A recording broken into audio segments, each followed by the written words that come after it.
வணக்கம், என் பேர் ஸ்ரீ கிருஷ்ணா. இன்றைக்கி என்ன ப்ராஜெக்ட் செஞ்சுருக்கேன்னா இப்போ நம்ம கிளாப் பண்ணால் லைட் எரியும், திருப்பி கிளாப் பண்ணால் ஆஃப் ஆகும். இப்போ பாருங்கள், நான் என்னால் கிளாப் பண்ண முடியாது, சும்மா தட்டினோடனே ஆன் ஆகிடும், திருப்பி தட்டினோடனே ஆஃப் ஆகிடும். இதான் சவுண்டு சென்சார். இதில் நான் என்ன பொருள் யூஸ் பண்ணியிருக்கேன்னா, இது சவுண்ட் சென்சார். இந்த சவுண்ட் சென்சார் என்ன பண்ணுன்னா, இப்போ இந்தமாதிரி நம்ம சவுண்டு தட்டும்போது இது சிக்னல் ஆர்டினோ போர்டுக்கு போகும். ஆர்டினோ போர்டில் நம்ம ப்ரோக்ராம் அப்லோட் பண்ணியிருக்கோம். அந்த ப்ரோக்ராம் இப்போ இந்த ஒரு சவுண்டு கேட்டு அத்த செகண்ட் லைட் ஆன் ஆகுதுன்னா இது அனுப்பி இதுலேருந்து ரிலேக்கு அனுப்புவோம். ரிலே என்ன பண்ணுன்னா ஆன் பண்ணிவிடும். அதுவே திருப்பி நான் இப்படி தட்டினேன்னா கட் ஆஃப் பண்ணும். கட் ஆஃப் பண்ணும்போது பச்சை லைட் எரியுமோ, ஆனில் இருக்கும்போது பச்சை லைட் ஆஃப் ஆகிடும். ரிலே ட்ரிப்பர் மாதிரி கட் ஆகிடும்.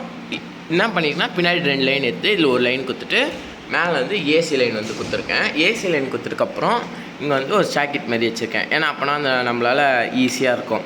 இப்போ நான் இந்த பொருளை கீழே செட் பண்ணிட்டு நான் இப்போ ப்ராஜெக்ட் செய்கிறேன்னா, அடிக்கடிக்கு லைட் அங்கே இருக்க சுவிட்சு, அந்த லைட்டை நான் ஆஃப் பண்ணி ஆன் பண்ண முடியாது.